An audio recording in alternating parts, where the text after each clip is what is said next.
In this video, I'll guide you through how to track checkout in Google Analytics 4.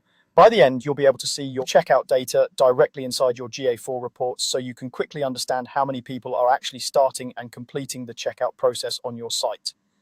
First, make sure you're logged into your Google account and then open your browser and go to analytics.google.com. This will take you to the Google Analytics homepage. If you have multiple properties, choose the GA4 property for the website or app where you want to track checkouts. Taking a moment to confirm you're in the right property will save you confusion later when you're looking at your data. Once you're in the correct GA4 property, look over to the menu on the left-hand side of the screen. Today, I'll show you how to use that menu to get to the report where we'll add checkout tracking. In the left-hand navigation, click on Reports. This is where Google Analytics groups all your standard reporting, and it's the area you'll probably use most often when you're checking performance. When the Report section opens, you'll see a few options. Click on Report Snapshot.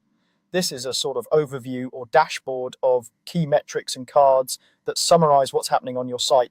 We're going to customize this snapshot so that your checkout metric appears right where you can see it easily. At the top right of the report snapshot page, you should see a small pencil icon. I'll show you the easiest way to use this.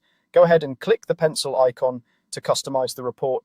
This puts the snapshot into edit mode, allowing you to choose which metrics are visible and how they're arranged. If you don't see the pencil, you may not have the right permissions, so you might need to ask an admin on the account to give you edit access.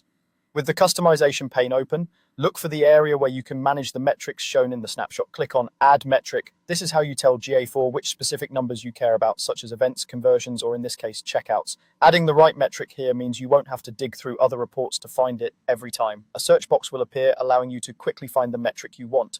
In the search field, type checkouts. GA4 will filter the list and show you metrics related to checkout activity, assuming your checkout event is already being collected and configured.